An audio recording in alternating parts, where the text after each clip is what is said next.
Good morning, students. Today we start sense organs in human anatomy physiology. First we study about eye. आई अपना organ है body का एक for sense of light located in the anterior portion of orbital cavity. Anterior portion मतलब हमारे जो आगे वाला portion है orbital cavity का, उसमें situated होती है ये.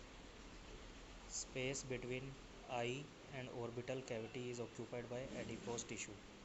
आई की बैक साइड में, जिसमें वो ऑर्बिटल कैविटी में प्रेजेंट होती है आई, उनके बीच में जो स्पेस है वो एडिपोस टिश्यू, फैटी टिश्यू का बना होता है. It is spherical shaped and about 1 inch in diameter. Spherical shape है और 1 इंच का डायमीटर है हमारी आई का.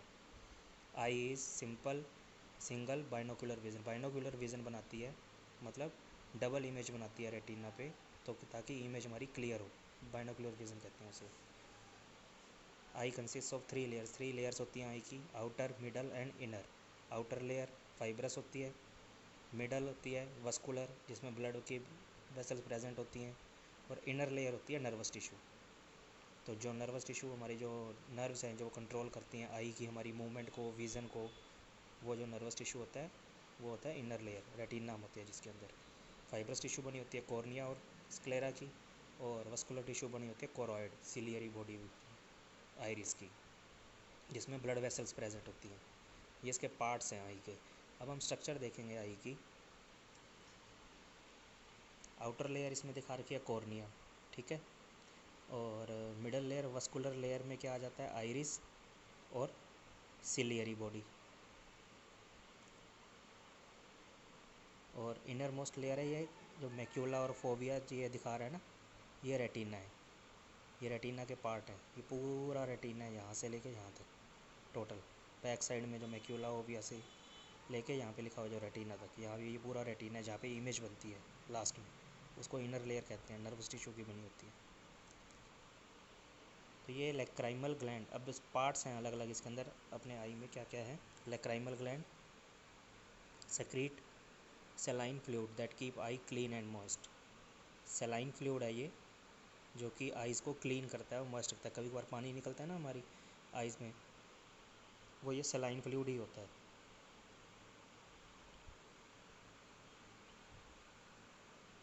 कॉर्निया. कॉर्निया क्या होता है, सेंसरी नर्व है ये, प्रोटेक्ट इनर स्ट्रक्चर. जो रेटिना वाला पार्ट होता है ना उसके अंदर cornea present, sensory nerve protection के लिए प्रेजेंट होती है इनर वाली structure. प्यूपिल, it is a circular radial muscle control amount of light entering into the आई. प्यूपिल जो हमारे जो हमें बाहर से दिख रहा है ना पार्ट, जो आई का ओपन पार्ट है, उसको कहते हैं प्यूपिल. इसमें सर्कुलर और रेडियल दो तरह की मसल होती हैं जो कंट्रोल करती हैं अमाउंट ऑफ लाइट को, कि कितनी अमाउंट लाइट एंटर होनी चाहिए आई के अंदर. ये प्यूपिल का काम होता है. जो radial and circular muscle of iris है, आइरिस में होती हैं रेडियल और सर्कुलर मसल, वो प्यूपिल का डायमीटर कंट्रोल करती हैं, कि कब उसका डायमीटर कम करना है, कब उसका डायमीटर ज़्यादा करना है. अब जब हम डिम लाइट में जाते हैं, मान लो किसी कमरे में जाते हैं अपने, वहाँ पे डिम लाइट है, तो हम अपनी जो प्यूपिल का डायमीटर है वो बढ़ा लेते हैं ताकि ज़्यादा से ज़्यादा लाइट अंदर जाए और हमें क्लियर विज़न मिले. और जब काफ़ी सारी लाइट, जब हमारी हाई बीम लाइट अपने ऊपर पड़ती है, आँखों में पड़ती है, तो हम प्यूपिल का डायमीटर कम कर लेते हैं ताकि कम लाइट अंदर जाए. ये इसका प्यूपिल का फंक्शन होता है. नेक्स्ट क्या है, lens. Lens is a transparent convex structure behind the iris. Iris के बैक साइड में जो स्ट्रक्चर है प्रेजेंट है उसको कहते हैं लेंस. ये देखिए, ये लेंस है. ये जो विट्रस जेल दिख रहा है, विट्रस ह्यूमर कहते हैं इसको. ये fluid structure, fluid in nature होता है. ये मेंटेन करने के लिए हमारे ऑस्मोटिक प्रेशर होता है ना जो इसके अंदर आई के अंदर, वो मेंटेन करने के लिए होता है इसके अंदर. इसके फ्रंट में और बिहाइंड द आइरिस ये लेंस अटैच है. और लेंस किससे अटैच है, lens is attached with ciliary muscle through suspending ligament. Ciliary muscle के साथ अटैच है lens bend rays of light so that the light falls on the retina. Lens का क्या काम होता है, जो लाइट पड़ रही है लेंस के ऊपर उनको बेंड करके वो रेटिना के ऊपर इमेज बनाता है। और रेटिना क्या होती है, innermost nerve coat of the eye. ये इनर मोस्ट लेयर है आई की, इसमें 2 टाइप्स ऑफ सेल्स होते हैं, रोड्स एंड कॉन्स। रोड्स में पिगमेंट होता है रोडोप्सिन और कॉन्स में पिगमेंट होता है आइडोप्सिन। रोडोप्सिन रेस्पॉन्सिबल होता है डिम विज़न के लिए, आइडोप्सिन रेस्पॉन्सिबल होता है कलर विज़न के लिए। रोडोप्सिन में responsible for dim vision. Dim vision जब डिम लाइट पड़ती है ना तो तब रोडोप्सिन का पिगमेंट काम करता है। जब ज़्यादा ब्राइट लाइट पड़ती है तो आइडोप्सिन पिगमेंट काम करता है इमेज बनाने में।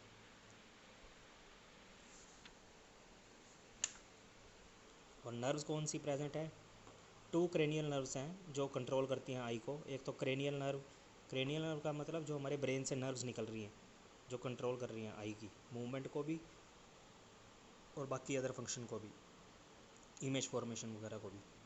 Cranial nerve second, cranial nerve third. Second होती है ऑप्टिक नर्व और थर्ड होती है ओक्यूलोमोटर। मूवमेंट ऑफ आई बॉल को कंट्रोल में करती हैं ये। फिर इमेज फॉर्मेशन कैसे होती है, सबसे पहले तो लाइट रेस रिफ्रैक्ट होकर हमारी प्यूपिल पे पड़ेंगी, फिर कॉन्ट्रैक्शन ऑफ प्यूपिल होता है। उसके बाद एकोमोडेशन ऑफ लेंस, लेंस अपने आप को एडजस्ट करता है लाइट के साथ। और फिर जो रेज होती हैं वो लेंस से कहाँ पे कन्वर्जेंस हो जाती हैं, रेटिना पे। रेटिना के कौन से पार्ट पे, फोविया सेंट्रलिस, जो फुल ऑफ कॉन्स का बना होता है, कॉन सेल्स का बना होता है, वहाँ पे जाके इमेज फॉर्मेशन हो जाती है। Diagnostic test for the I,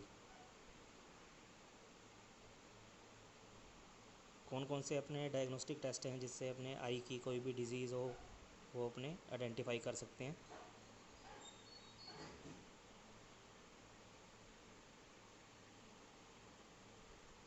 fluorescein angiography, a detail imaging and recording of ocular circulation.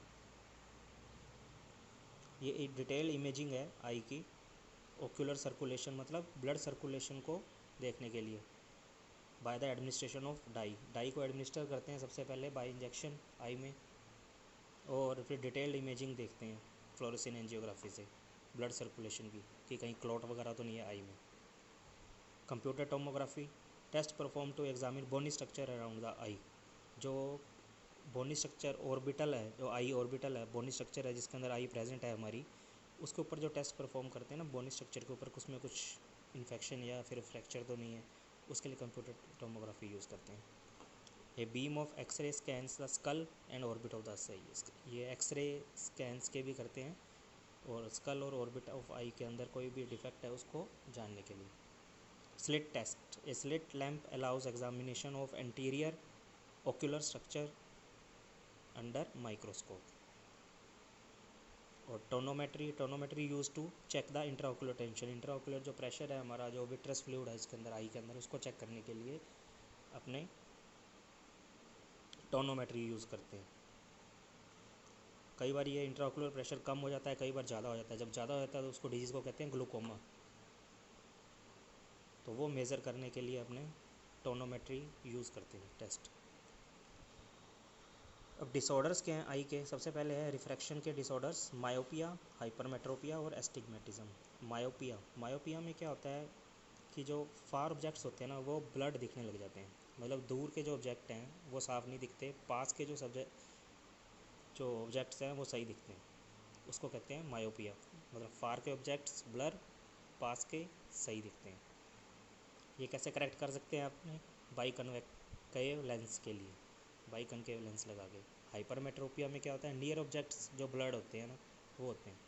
Hypermetropia also known as long sighted person, long sighted person होते हैं ना जो, उनमें हाइपरमेट्रोपिया, लॉन्ग साइटेड को भी हाइपरमेट्रोपिया कहते हैं, जिसमें नियर ऑब्जेक्ट्स को ब्लड दिखते हैं और जो लॉन्ग साइटेड है वो सही दिखते हैं। Most common in old age, ये ओल्ड एज में ज़्यादा कॉमन होता है 40 to 50 ईयर्स में। करेक्टेड बाई कन्वेक्स लेंस, मतलब बाई कन्वेक्स लेंस यूज़ करके अपने इसको करेक्ट कर सकते हैं। एस्टिग्मेटिज्म क्या होता है, मतलब रेटिना पे फोकस नहीं हो रही इमेज पूरी, it is corrected by cylindrical lens, ये सिलेंड्रिकल शेप सेल्स लेंस से करेक्ट कर सकते हैं। ग्लूकोमा क्या होता है, glaucoma is characterised by increase intraocular tension, increase intraocular tension मतलब जो प्रेशर है ना फ्लूइड का वो इंक्रीज़ हो जाता है। It is determined by tonometry. Cataract, cataract क्या होता है? अपने कहते हैं कि आंखों का आगे पर्दा आ रहा है, उसको कहते हैं कैटरेक्ट। ओपेसिटी ऑफ लेंस, जो लेंस के ऊपर है ना, लेंस ओपेक हो जाता है। ओपेक मतलब पूरा उसके अंदर फैटी लेयर सी आ जाती है आगे और विज़न ब्लर्ड हो जाता है। ये age related cataract usually develop during the old age due to exposure to UV light. UV light से जो एक्सपोजर ज़्यादा हो जाता है ना, तब ये कैटरेक्ट डेवलप हो जाता है। ड्रग थेरेपी क्या यूज़ करते हैं इसमें? Chlorpromazine, corticosteroid.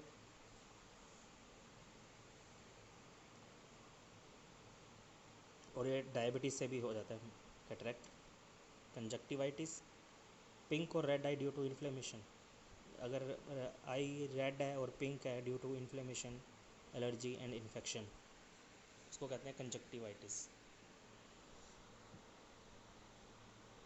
Trachoma, chronic conjunctivitis caused by chlamydia trachomatis. Chlamydia trachomatis ये एक तरह की वो है, फंगस है जो इन्फेक्शन करती है। क्रोनिक कंजक्टिवाइटिस इन्फ्लेमेशन करती है आई में और एलर्जी प्रोड्यूस करती है, इन्फेक्शन होता है ये। Colour blindness occurs due to defect in cones. Night blindness occur defect in rhodopsin formation. ये कौन सेल्स के डिफेक्ट में होती है? ये रोडोप्सिन के फॉर्मेशन के डिफेक्ट में होती है night blindness. Night blindness occur due to genetic or vitamin A deficiency also. Genetics भी हो सकती है ये, मतलब किसी के पेरेंटल में है तो उसको भी हो सकती है, और विटामिन ए की डेफिशिएंसी से भी हो सकती है। नेक्स्ट है sense organ, skin.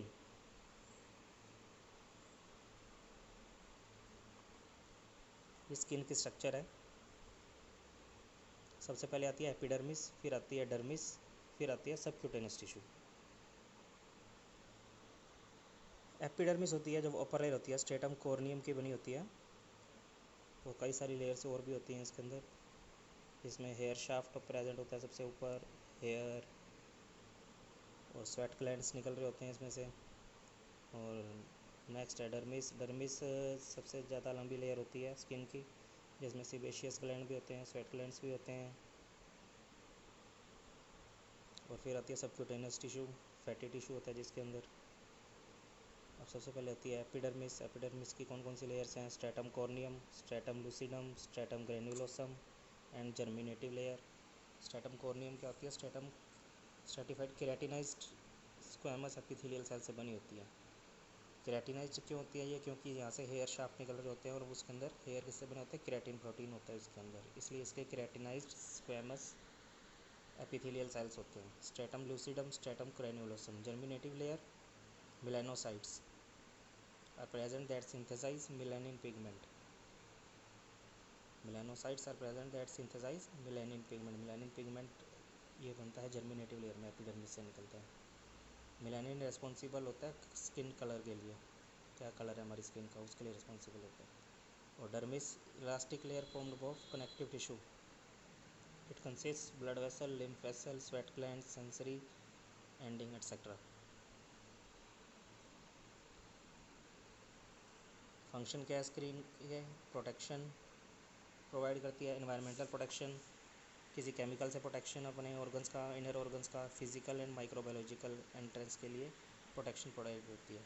Sensation, touch, pain, temperature. अगर कोई हमें टच कर रहा है, पेन है, टेम्परेचर है, तो वो सेंसेशन से हमें स्किन से ही पता लगता है। Regulation of body temperature, body temperature maintain करती है 36.82 और 98.4। ये नॉर्मल हमारा बॉडी टेम्परेचर है, वो मेंटेन करके रखती है हमारी स्किन, हेल्प करती है रेगुलेट करने में। Skin is the largest body organ, largest body organ है क्योंकि इसका सरफेस एरिया पूरी बॉडी पे अपने नाप के देखें तो बहुत काफ़ी ज़्यादा है। और पीएच ऑफ स्किन क्या है? 4.5 to 5.5। ये हमने दो आज सेंस ऑर्गन्स कर लिए, बाकी सेंस ऑर्गन्स हम नेक्स्ट क्लास में करेंगे। Thank you.